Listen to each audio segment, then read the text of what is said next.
దేవుని పరిశుద్ధ గణనామములకు మహిమ కలుగునుగాక. ఆమేన్.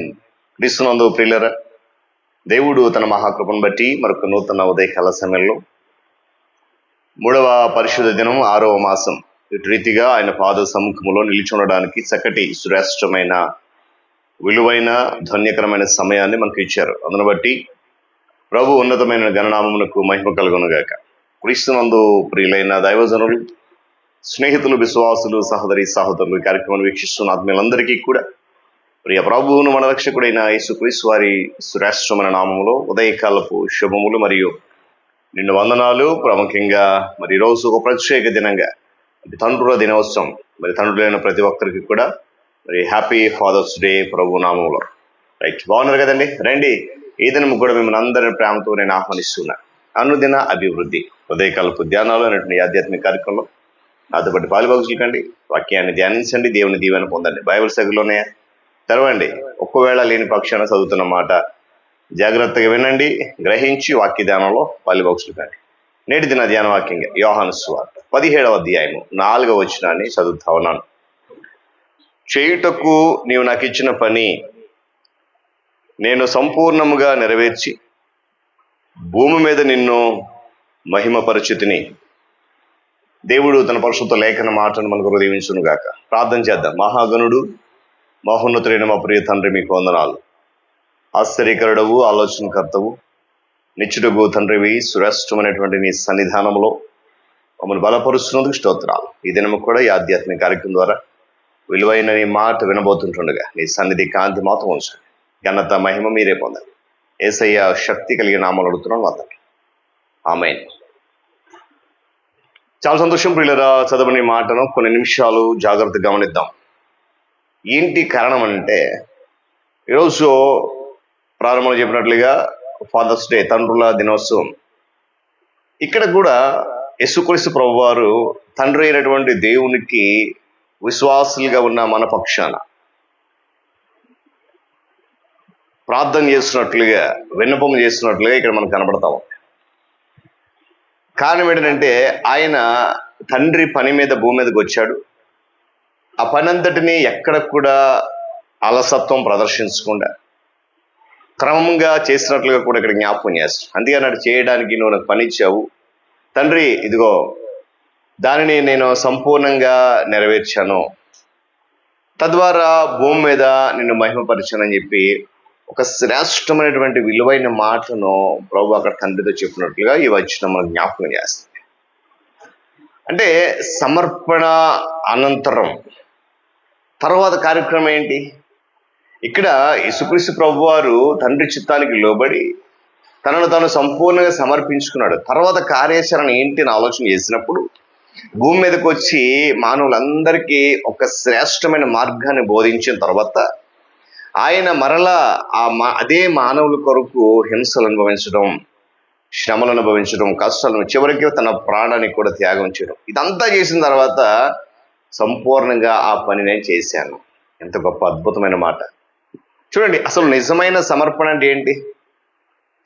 మన బాహ్య జీవితంలో ఇతరులకు కనిపించే సమర్పణ అది కాదు.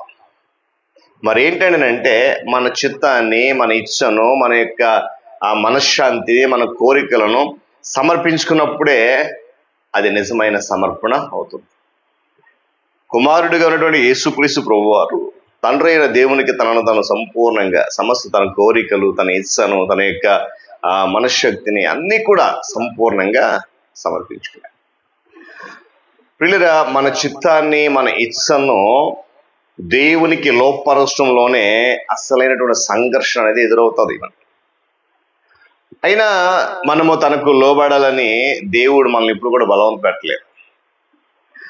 ఆయన మనను తనకు సంపూర్ణంగా సమర్పించుకోండి అని చెప్పి బ్రతిమలాడడం కూడా లేదు. ఆయనకు మనం ఇచ్ఛాపూర్వకంగా సమర్పించుకునేంత వరకు, మనకు మనముగా ఆయన దగ్గర వచ్చే వరకు ఆయన ఓపికగా ఎదురు చూస్తాడన్న విషయాన్ని గమనించాలి. సమర్పణ అనేది ప్రియులారా యుద్ధరంగం వంటిది. ఒకసారి యుద్ధరంగంలో అడిగిపెట్టిన తర్వాత యుద్ధం ఎప్పుడు ముగుస్తుందో ఎవరికి తెలియదు. ఎందుకంటే ఈ సమర్పణ అనేది ఒకనాటితో ముగిసే కార్యము కాదు. అది నిత్యము కొనసాగే నిరంతరమైన ప్రక్రియ ప్రతి విశ్వాస జీవితంలో. మరి రోజు అటువంటి సమర్పణకు నువ్వు నేను సిద్ధంగా ఉన్నామా లేదనేది మనల్ని మనమే ప్రశ్నించుకోవాల్సినటువంటి అవసరత ఈ ఉదయకాల సమయంలో చాలా ఉంది. పిల్లరా, యేసు ప్రభు వారు అన్నారు కదా, నా యొద్దకు రండి విశ్రాంతి మీకు కలుగజేస్తాను. రక్షణ అంటే ఏంటో మనము అనుభవపూర్వకంగా తెలుసుకునేంత వరకు కూడా కొంచెం ఇబ్బందిగానే ఉంటుంది. అయితే తెలిసిన తర్వాత మాత్రమే మనము మన చిత్తాన్ని ప్రభువుకు లోపర్చడం జరుగుతుంది. వాస్తవానికి మనలో అనిశ్చయత భావం కలిగినప్పుడు దాన్ని మనము ప్రభు మనల్ని నా యొద్దకు రండి అని పిలిచేటువంటి ఆహ్వానంగా భావించాలి. అయితే ప్రభు దగ్గరకు నడవడం అనేది నీ ఇచ్చకు నీ ఇష్టానికి వదిలిపెట్టబడిన విషయం. రావాలా వద్దా లేక వెళ్ళాలా వద్దా అనేది మన ఇష్టానికి విడిచిపెట్టేశాడు.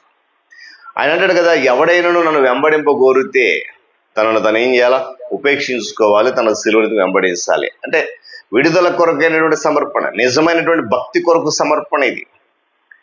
ప్రతి ఒక్కరు కూడా నా అహాన్ని నేను తగ్గించుకొని నన్ను నేను పూర్తిగా అప్పగించుకునే సమర్పణ ఇది అనే విషయానికి అనే ఆలోచనకు రావాలి.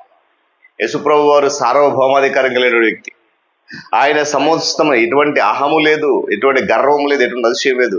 ఏమైనా అన్ని కూడా తగ్గించుకుని సంపూర్తిగా ఏమీ లేని వాడిగా ప్రభు అప్పగించుకున్నాడు. ఈరోజు మనం కూడా ఇది నా హృదయ చిత్తం, ఇది నా మనశ్శాంతి, యేసు ప్రభు వారు అనుగ్రహించిన విశ్రాంతిని పొందేటువంటి సమర్పణ ఇది అనేటువంటి విషయాన్ని ప్రతి ఒక్కరు కూడా ఆలోచించాలి. ఎందుకంటే తను ఉపేక్షించుకుని అని ప్రభు చెప్తా ఉన్నాడు. అంటే మనల్ని మనము లక్ష్యపరచుకోవడం కాదు, లక్ష్యపరచుకోకూడదని దాని అర్థం.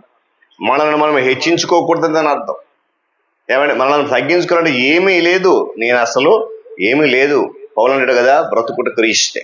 అది నిజమైనటువంటి సమర్పణ. ఇప్పుడు గమనించండి, మనల్ని మనం ఉపేక్షించుకున్నప్పుడే మన జీవితం లెక్క మనకు ప్రాధాన్యత ఉండదు. నేను అనేటువంటి మాటకు ప్రాధాన్యత ఉండదు. గమనించాలి, మన భవిష్యత్తు కొరకు ఆలోచనలు ఉండవు. ఏమి తినాలా, ఏమి త్రాగాలా, ఏమి ధరించుకోవాలి, దీని కొరకు ఆలోచన ఉండదు. మనకు ఉన్న పరిస్థితులు ఎటువంటివి అయినప్పటికీ కూడా మనకు సర్వస్వము ప్రభువే కనపడతారు. దేవుని స్తోత్రం చెప్పండి గట్టిగా, హల్లెలూయా చెప్పాలి, హల్లెలూయా. కాబట్టి వీళ్ళరా ఈ ఉదయకాల సమయంలో నిజమైనటువంటి భక్తి కొరకు సమర్పణ అనేది చాలా అవసరం.